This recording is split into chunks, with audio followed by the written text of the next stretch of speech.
Assalamualaikum, Bang Der, Bang Gusto, Bang Ya, Amin.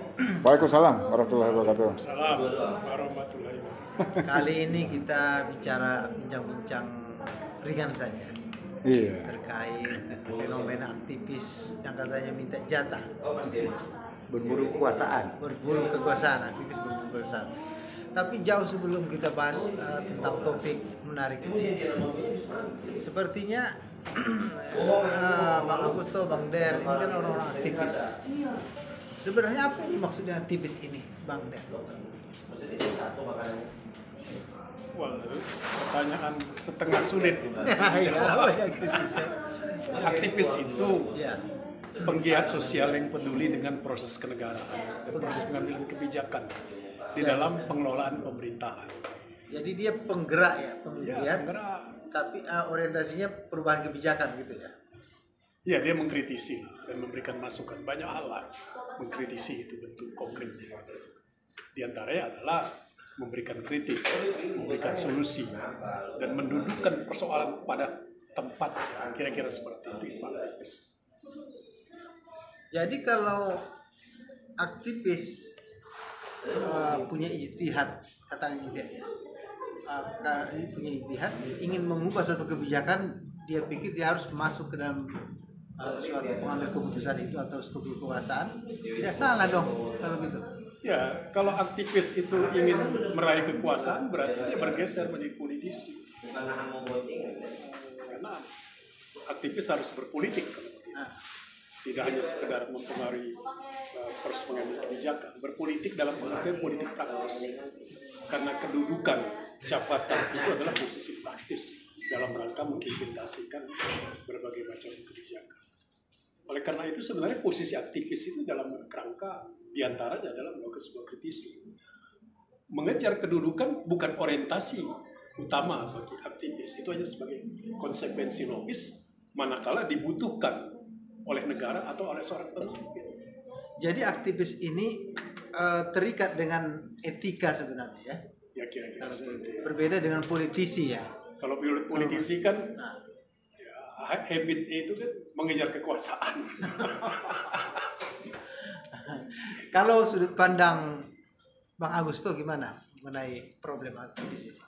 ya aktivis kan kalau yang saya jalani ya dan disampaikan oleh para senior saya, kebetulan saya dulu backgroundnya lebih banyak di Pijar, itu mengatakan bahwa aktivis itu adalah sebuah aktivitas sukarela yang mana di situ kita mendedikasikan diri kepada masyarakat, bangsa dan negara, dan di situ aktivis itu bukan sebuah pekerjaan yang orientasinya adalah finansial maupun jabatan. Jadi baru-baru ini tokoh Malari, Dr. Hariman Sregar mengatakan omong kosong akan menjadi aktivis jika dia tidak mampu menghidupi dirinya sendiri. Artinya apa? Kegiatan aktivis itu harus terpisah dengan kegiatan yang sifatnya berorientasi pada finansial. Jadi kalau dia untuk mencukupi kehidupan sehari-harinya, dia mencarinya di luar aktivis. Ketika dia mapan, dia baru beraktivitas dalam pekerjaan sukarela dalam konteks kemasyarakatan misalnya. Sehingga kegiatan sukarela atau kegiatan kemasyarakatan itu tidak dikotori oleh hal-hal yang sifatnya untuk kepentingan pribadi seperti mencari kekuasaan, mencari harta dan sebagainya.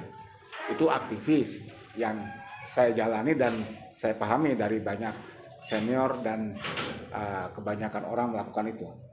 Kan itu suatu hal yang sulit sebenarnya memisahkan antara tadi yang Bang Uso bilang itu kan ideal sekali. Iya. Kedudukan aktivis dalam kerangka perubahan kebijakan, terus di sudut lain dia harus menghidupi dirinya secara mandiri. Sementara tantangan dia tidak mudah, terutama dari segi waktu kan dia harus berpikir berapa persen dari waktu diberikan untuk menghidupi aktivitasnya sebenarnya. Ya itu kan sebuah konsekuensi logis yang harus dihadapi seorang aktivis ketika dia harus di satu sisi memperjuangkan hak-hak rakyat, masyarakat yang dia advokasi, yang dia bela. Di sisi lain dia juga harus bisa menjamin dirinya beserta keluarganya itu hidup secara ekonomis mungkin layak, mudah-mudahan itu tidak bisa dicampuri dalam kepentingan advokasi atau kegiatan yang sifatnya sukarela. Karena kalau itu dicampuri, tentu tujuan-tujuan mulia dari pembelaan kepada masyarakat itu akan ternodai oleh cita-cita relawan tersebut. Karena nanti ujung-ujungnya akan mengolah sebuah kasus misalkan, mengolah istilahnya kan, cari-cari ini, cari-cari ini konsekuensi yang harus dilakukan. Kalau misalnya tidak mampu, ya itu dia. Bang Hariman Siregar sudah mengatakan mustahil kalian akan menjadi aktivis kalau kalian saja tidak bisa menghidupi diri sendiri. Bagaimana kalian mau menghidupi orang lain? Kan gitu. Apa nggak boleh campur-campur dikit gitu? Ada ada proyek dari gini. advokasi Jadi kalau advokasi yang menghasilkan itu sebetulnya begini.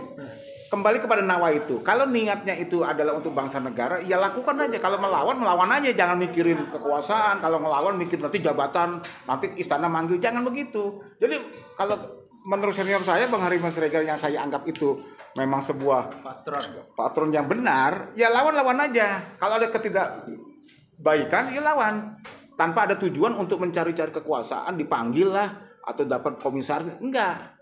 Ini yang bahaya. Dan ini yang terjadi kalau memangnya perlawanan atau menghimpun kekuatan masyarakat untuk kebaikan masyarakat, kemudian ada tujuan supaya dipanggil kekuasaan, dipanggil istana dan sebagainya, maka gerakan itu akan pudar nanti. Kasihan rakyat yang kita janjikan. Kan banyak contohnya itu. Melawan ujung-ujungnya damai juga. Nah, ini yang nggak benar.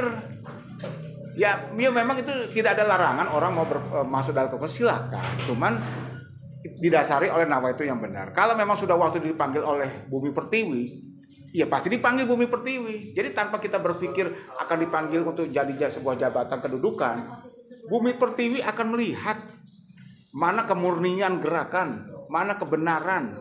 Itu udah pasti itu hukum alam. Bang Amin, kalau apa yang digambarkan oleh Bang Augusto ini kan sebenarnya ideal ya. Pada prakteknya amat sulit. Apalagi tidak semua aktivis itu orang kaya, dan yang bisa ada kantong kecil bagi dia untuk menghidupi keluarganya.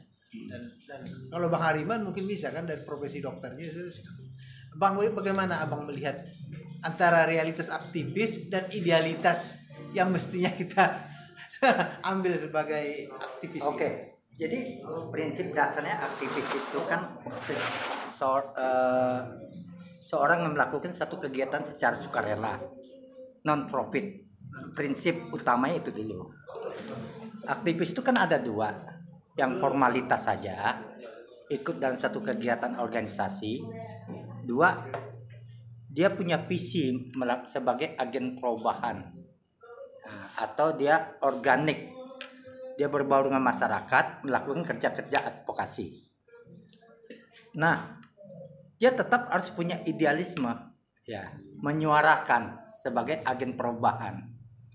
Tapi harus diingat, aktivis itu jangan mengambil alih kerja parlemen. Bahkan dia lebih galak dari parlemen, ya kan? Dia lebih intensitasnya lebih dalam dari parlemen. Maksudnya begini, parlemen itu kan digaji oleh rakyat untuk melakukan monitoring, pengawasan. Kok diam ya? Sementara parlemennya tidur, kita yang berteriak. Ini terbalik gitu loh. Maka mereka yang seenak-enaknya mendapat gaji, mendapat hak impunitas, namanya ini anggota parlemen tuh, Pak Augusto. Dia ngomong apa saja nggak ditangkap. Ya kan? Imunitas. Dia ada hak imunitas. Sementara kita aktivis berteriak, tiba-tiba kita jadi tersangka karena tidak punya hak imunitas. Nah, jadi gini, peran check and balance-nya negara ini, mekanisme DPR, legislatif, eksekutif, yudikatif itu harus jalan kalau demokrasi yang sehat. Paham maksud saya nih? Ya. Nah, aktivis itu kan melakukan ya perubahan. Kalau dia terus melakukannya ya seperti tadi, dia harus juga untuk menghidupkan dirinya, ya kan, menghidupkan mungkin dia punya keluarga. Kalau dia mengambil tugas parlemen, dia nggak digaji ya teler dia, Pak Agusto. Begitu kira-kira. Nah ada satu ya, dia harus mempertahankan idealismenya. Kita ingat kisah seorang bernama Muhammad Qasim, mahasiswa IPB, melakukan KKN di Pulau Seram. Karena idealisme dia langsung berbaur dengan masyarakat, tak pulang-pulang lagi. Tanpa sepengetahuan dosen, pembimbing, dan kawan-kawannya. Sudah belasan tahun baru tahu di mana hilangnya. Ternyata dia berbaur dengan ilmu-ilmu yang didapatkannya, dengan petani setempat, bagaimana dia membangun pertanian di sana. Kemudian dibujuk oleh dekannya, orang tuanya, baliklah. Nanti akan dikasih, dia selesaikan skripsinya, dikasih gelar, ya kan? Ya sudah cukup pengabdiannya aja nggak mau. Tetap baju lusuhnya, ya kan? Dengan celana belelnya, ya. Dia tetap langsung tanpa harus menyelesaikan studinya, berbaur dengan masyarakat. Mau seperti itu, ya kan? Idealismenya. Nah, menyangkut sekarang ini tentang aktivis yang berburu kekuasaan. Itu kita cerita zaman dulu tuh. Kisah tentang Muhammad Qasim ini. Aktivis sekarang ini agak berburu kekuasaan. Oke lah, biar adil ya, biar fair ya. Bagi yang pendukung ya berhak dia mendapat jatah, begitu ya Bang ya, yang inti ya. Tapi yang bagi di luar pun menggonggong. Nah, ini bagaimana? Itu kita perlu bahas. Kita kembali kepada host. Ya, kalau gitu soal aktivis berburu kekuasaan ini, terutama dari yang tadi itu, yang oposisi sebenarnya, tapi menggonggong, yang ujung-ujungnya minta jatah kekuasaan, itu bagaimana Bang melihat itu dari sudut pengalaman sebagai aktivis? Ya, aktivis itu pada umumnya aksi kantong tipis. Kalau dia kantong tebal, pengusaha. Ya kerjanya mengkritisi, ya kan begitu. Tetapi motifnya itu adalah semata-mata untuk mewujudkan idealitas dia. Jadi perspektif seperti itu. Misalnya saja aktivis mahasiswa, gitu kan? Nah, aktivis mahasiswa itu aktivis kantong tipis semua, gitu kan? Karena masih dihidupi oleh orang tua. Gitu. Tetapi dia ada jaminan untuk hidup, dijamin oleh orang tuanya. Bagaimana dengan yang tidak berstatus sebagai mahasiswa, yang tidak dijamin kehidupannya ini tadi? Ya itulah dia tentunya punya profesi. Setiap orang punya profesi apapun. Ketika dia memiliki komitmen sosial, komitmen untuk melakukan sebuah kritisi dalam rangka mencapai idealitas, ya itulah dia juga bisa menjadi aktivis. Oleh karena itu, betul dikatakan bahwa aktivis itu bukan profesi, karena kalau profesi harus ada imbalannya. Ketika ada aktivis ingin mendapatkan imbalan, baik dalam bentuk uang maupun jabatan, wah itu bukan aktivis. Dia profesional. Buzzer ya, buzzer atau apa namanya. Jadi kalau menurut Bang Der, aktivis yang tadinya oposan kemudian kata Bang Amin sebenarnya minta jatah kekuasaan, sepanjang dia tidak ngotot minta jabatan, ya masih bisa kita terima rasionalitasnya, dia mengkritisi itu. Tetapi ketika dia mengkritik dalam rangka melakukan bargaining atau melakukan tekanan-tekanan untuk seseorang yang mengambil keputusan memberikan imbalan kepada yang bersangkutan, itu kita pertanyakan. Nah, itu kata Bang Derne ya, aktivis ya kan, melakukan tekanan pressure group ya. Tapi dia tujuannya melakukan bargaining. Itu yang disebut toksik kekuasaan. Iya, itu, betul. Racun itu. Nah, inilah akan pernah selesai. Betul Pak Agus. Ya, jadi gini, sebetulnya kan kalau kita mau mengkerucut ya dari topik sore ini terkait dengan aktivis, kemudian kontrol kekuasaan dan sebangsanya ya. Sebetulnya hal ini kan sudah disampaikan oleh Montesquieu, seorang filsuf Prancis di abad ke-18 dalam sebuah karyanya The Spirit of Law. Ya. Di dalam karyanya itu dia menceritakan bagaimana untuk tidak terjadi kekuasaannya absolut, yaitu dipisahkan dengan yang namanya trias politika, yaitu legislatif, eksekutif, dan yudikatif. ini fungsinya untuk menciptakan tidak terjadinya kekuasaan yang absolut. Nah, tapi tidak cukup dengan 3 elemen tadi, yaitu diimbangi oleh oposisi, yaitu terbentuknya partai-partai oposisi, di dalamnya ada aktivis, turunannya aktivis, kemudian kelompok-kelompok media yang fungsinya adalah menjaga terjadinya check and balance of power. Nah, dalam konteks sekarang ini, di mana Pilpres telah usai, MK sudah memutuskan bahwa pemenangnya adalah Prabowo Gibran, terjadi semacam upaya di mana beberapa kelompok yang notabene bukan bagian dari kelompok pendukung Prabowo Gibran itu seakan-akan merasa memiliki hak untuk memiliki semacam saham lah ya, untuk bisa bergabung. Sementara di sisi lain ada kelompok-kelompok Prabowo yang memang sudah ada jauh sebelum terjadinya Pilpres. Sudah berjuang habis-habisan. Nah, di sini kan sangat wajar seorang pemimpin, dalam hal ini Presiden terpilih Prabowo Subianto, melakukan lobby-lobby politik kepada kelompok-kelompok oposisi di luar kelompok pengusungnya untuk melakukan lobby-lobby politik supaya terjadi satu kekuatan di dalam parlemen ketika ada kebijakan pemerintah yang akan dimunculkan nanti, itu tidak mengalami satu hambatan yang luar biasa. Ya, kalau dihitung itu secara kursi mungkin 50+1 ideal, tapi kan itu belum tentu ideal menurut kita, ideal juga menurut Prabowo Gibran. Mungkin dia menginginkan jauh lebih besar, mungkin 60-70%. Nah, itu tentunya hak prerogatif dari Prabowo itu. Siapa yang akan ini dalam konteks partai ya. Tapi di luar partai juga ternyata diikuti juga dengan upaya-upaya dari kelompok-kelompok misalkan aktivis yang juga ingin bergabung, atau bisa saya simpulkan adalah sepertinya enggan mereka itu menjadi oposisi.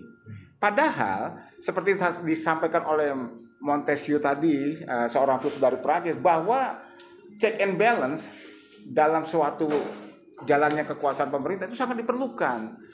Nah, kalau demikian yang terjadi, misalkan tadi kita bisa pahami, bisa memahami Prabowo melakukan lobby-lobby, tapi seyogyanya orang yang ditawari harusnya bisa menahan diri demi terjadinya satu check and balance yang bagus, demokrasi yang sehat.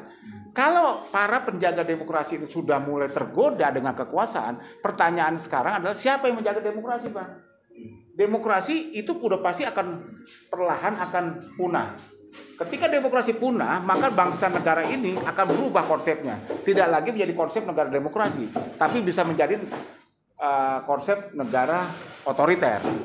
Karena sudah tidak ada lagi penjaga-penjaga demokrasi yang sejatinya dia adalah sangat penting dalam sebuah negara demokrasi. Nah, itu yang perlu kita kritisi dalam konteks kesehatan demokrasi, dalam konteks jalannya kekuasaan yang seimbang. Itu perlu ditekankan bahwa oposisi tetap harus ada. Jadi konkretnya menurut Bang Busro, aktivis yang di luar pendukung Prabowo, udahlah mereka di situ aja gitu. Ya, di samping ini soal etika, karena etikanya begini. Beberapa waktu lalu kan terjadi gugatan di MK tuh, bahwa Pilpres dikatakan ini curang, bla bla bla bla, menyalahi aturan dan sebagainya, yang notabene disampaikan oleh partai-partai pendukung 01, 03 dan para pengikutnya, aktivisnya. Nah, ini akan menjadi ironis, tidak sehat juga di level masyarakat ketika mereka yang mengkritik kemudian tiba-tiba bergabung. Itu satu. Yang kedua, dalam menjaga check and balance kekuasaan, kelompok-kelompok yang memang sudah terbukti dia memang kritis dan tidak memiliki tendensi apapun soal kekuasaan, nah itu harus dibuktikan. Sebab ini justru akan mencoreng wajah kritisme yang dilakukan oleh partai maupun aktivis, bahwa orientasinya bukan lagi untuk membuat demokrasi sehat, tapi adalah mengejar sebuah posisi jabatan. Ini jangan sampai terjadi, karena masyarakat ini butuh contoh. Nah, bagaimana ini bisa terjadi? Ya tentunya masing-masing pihak mengerti itu, menahan diri. Toh menjadi oposisi itu tidak buruk kok, tidak hina. Justru pemerintah ini sangat terbantu dengan adanya oposisi. Tapi semua kembali kepada presiden terpilih. Dan tentunya seperti tadi Bang Amin sampaikan, presiden terpilih juga harus mengselektif, hati-hati jangan sampai juga kemasukan ya toksik atau kemasukan kelompok-kelompok yang nawaitunya itu tidak sekedar kekuasaan tapi ingin mengganggu jalannya pemilu, bisa juga. Namanya juga politik. Politik itu kan kalau kita artikan adalah ruang kemungkinan, ilmu yang mempelajari kemungkinan-kemungkinan. Kalau ada kemungkinan, ya itulah politik. Kalau tidak ada kemungkinan, ya tidak ini. Jadi Kalau seni Bang kemungkinan. Amin, Bang Amin, secara praktis gimana misalnya kalau sekiranya teman-teman oposisi, aktif oposisi itu bergerilya terus nih, supaya masuk dalam pemerintahan, apa yang harus dilakukan? Nah, begini. Tadi Pak Agustus kan sudah menggambarkan secara jelas tentang mekanisme check and balance. Jika teman-teman aktivis ini kan sudah mengerti semua teori itu. Kalau semuanya parpol, aktivis, pro-dem ya, pro-demokrasi ya, berlomba-lomba, semuanya ingin bergabung, ya udah, jadikan Prabowo ya kan ketum partai tunggal saja. Toh negara Cina dengan partai tunggalnya, partai komunisnya, sekarang lebih maju daripada negara-negara besar lainnya. Dia negara superpower setelah Amerika Serikat, ya kan? Kalau semuanya mau bergabung, ya kan? Jadikan Prabowo ketum satu partai tunggal aja, partai apa namanya kan? Misalnya Gerindra tunggal aja kan? Seperti yang meniru di Cina. Dan Cina juga dengan partai tunggalnya bisa membawa kemajuan bagi rakyatnya, ya kan? Kalau semuanya mau berburu, Pak, ya kan? Jadi kan itu aja. Nah, daripada kita semuanya ribut, mau masuk semua, ya kan? Selama ini juga tidak pernah juga gagal juga check and balance kita. Ada partai oposisi tetap juga tetap miskin. Tidak wujud-wujud tuh keadilan dan kemakmuran, ya kan? Tambah miskin aja kita. Coba kita tiru aja Cina, ya kan? Masuk aja semuanya, ya kan? Yang nggak masuk ya mengabdi di masyarakat jadi petani dan sebagainya. Begitu kira-kira Mas saya. Kalau Bang Ded gimana? Sebenarnya ini kan ide Soekarno awal itu sebelum muncul maklumat Wapres yang memberikan ruang untuk munculnya partai-partai di tahun 46 kalau saya 45. Ya, jadi partai itu Bang ya. waduh. Itu saya ingin coba lihat lebih praktis lagi. Nah, gimana? Ini kan persoalan politik praktis.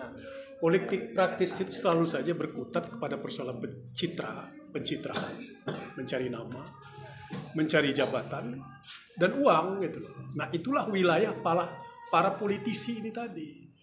Nah di dalam kerangka tiga hal itu tadi, politisi itu melakukan berbagai macam negosiasi. Nah salah satu di antara negosiasi itu juga bisa dengan melakukan intimidasi. Ya kan? Di dalam negosiasi sah-sah saja melakukan tekanan politik, melakukan misalnya tekanan intimidasi, melakukan berbagai macam manuver, menciptakan berbagai macam isu. Karena kepentingannya itu di ujungnya adalah jabatan, uang, dan citra diri. Nah, oleh karena itu bagi sang pemenang, namanya pemenang suka-suka dia. Apa yang akan dilakukan pilihan? Apa yang akan dipilih oleh Prabowo? Ya kita lihat saja nanti.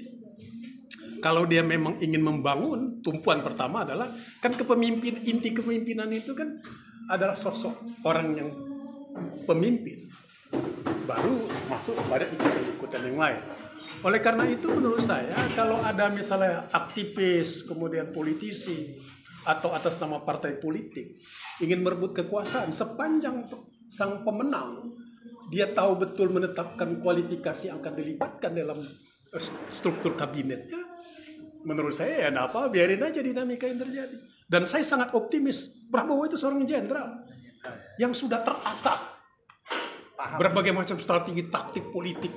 Itu jenderal udah umum lah. Bukan saya ingin menguji karena gaya proses pendidikan pelatihannya kan luar biasa. Kemudian kedua, rentang waktu yang sangat panjang Prabowo Subianto merebut kekuasaan cukup lama. Dimulai sejak saat reformasi. Reformasi kan sudah berjalan hampir 30 tahun. Tetapi dia tahu betul memposisikan diri yang pada akhirnya dia menjadi sang pemenang, kan begitu. Yang dahulunya dia adalah bagian dari Orde Baru. bagian dari Orde Baru tapi mampu menempatkan sebagai pemenang setelah melalui proses reformasi yang berjalan sangat panjang. Itu adalah suatu bukti konkret bahwa kepemimpinan sangat kuat. Dan kita optimis saja lah, Prabowo pasti akan membuat kabinet, istilahnya zaman dulu, zakon kabinet yang sangat profesional. Apalagi kan jatah menteri ini kan cuma berapa? Kalau ditambah dengan wakil menteri, ya paling masih di bawah 100 orang. Nah, karena memang dia punya pengalaman dalam waktu rentang sangat panjang, tentunya dia banyak berkomunikasi dengan orang-orang hebat di Republik ini. Masa dia bukan hanya Megawati yang bisa menyusun kabinet yang sangat bagus di era reformasi, kan orang-orang hebat di periode Megawati. Dan saya yakin Prabowo akan melakukan pilihan itu. Jadi menurut saya, kalau ada yang mencoba ingin melakukan intrik-intrik politik, melakukan tekanan-tekanan politik, itu mungkin menurut saya jangan-jangan dianggap angin lalu saja oleh Prabowo. Dia dibuat senyum aja kan. Kan kalau cinta kadang senyum-senyum aja. Gua udah tahu nih ujungnya. Kan? Nah oleh karena itu kita harapkan justru dalam situasi seperti ini, hendaknya Prabowo menempatkan orang-orang yang profesional untuk menghantarkan negara ini menjadi negara yang kita idam-idamkan. Saya kira begitu optimisme saya terhadap seorang terakhir mungkin Bang Agusto, Jenderal Prabowo. Closing statementnya terkait apa yang kita bicarakan tadi. Ya, jadi kalau terkait dengan konteks aktivis, kekuasaan, dan check and balance, saya kira Presiden terpilih dan Wakil Presidennya Prabowo Gibran, khususnya Pak Prabowo yang memiliki sejarah panjang dalam kancah politik Indonesia sejak Orde Baru, pasca reformasi dan hari ini, beliau memiliki beban yang berat, bahkan menurut saya beban beliau ini jauh lebih berat daripada Pak Habibie. Pak Habibie ketika dia di awal reformasi, dia harus bisa menempatkan dirinya sendiri sebagai pengganti Pak Harto, dan di sisi lain dia harus bisa mensiasati atau menjaga kewibawaan Pak Harto ketika di tengah tekanan demonstran 98. Itu resiko dan beban yang dihadapi oleh Pak Habibie. Nah hari ini Pak Prabowo jauh lebih berat bebannya, yaitu dia di samping harus bisa menjaga situasi politik pasca transisi kekuasaan ini, di sisi lain bagaimana dia bisa menjaga wakil presidennya yang notabene putra dari Presiden Jokowi, dan juga wakilnya yaitu Gibran Rakabuming Raka. Artinya beban yang akan dihadapi oleh Pak Prabowo itu jauh lebih berat dari Pak Habibie. Tentunya itu begitu. Nah, belum lagi tadi bagaimana mengatur check and balance dengan kabinet yang akan dibentuk, mungkin sekarang sudah mulai dilakukan inventarisir ya. Itu juga tidak mudah. Mengingat banyak juga kelompok-kelompok yang bukan bagian dari pendukung awal itu ingin bergabung. Di sisi lain ada wacana juga akan dibentuk sebagai Presiden Club, ya. Dia akan menampung para mantan presiden sebagai satu klub atau sebagai penasehat gitu ya. Ini juga tidak mudah. Karena pasti masing-masing presiden yang akan masuk dalam Presiden Club itu memiliki pandangan-pandangan dan pengalaman tersendiri. Nah, di sini adalah salah satu bentuk sikap Prabowo bagaimana dia menempatkan para seniornya dalam konteks kepemimpinan, yang bukan soal usia, tapi kepemimpinan itu bisa memberikan kontribusi kepada bangsa yang sehari ini resikonya bahkan tantangan jauh lebih berat, yaitu kita akan menghadapi persoalan perubahan cuaca, ya, cuaca global, kemudian persoalan konflik kawasan, kemudian perang Timur Tengah, perang di Eropa, belum geopolitik, belum lagi krisis ekonomi yang sekarang sudah mulai muncul. Ini beban yang harus dihadapi oleh Pak Prabowo. Jadi saya sangat berkeyakinan bahwa kelompok-kelompok ini yang tadi kita diskusikan bergabung ini, mudah-mudahan mereka juga memiliki nawaitu yang positif dalam rangka bagaimana mempersatukan Republik ini setelah Pilpres. Itu yang penting, yang utama dalam menghadapi situasi tantangan yang besar ke depan. Nah, untuk itu memang diharapkan oposisi tetap ada, namun betul-betul orientasinya adalah oposisi untuk kebaikan, bukan semata-mata untuk mencari jabatan dan sebagainya.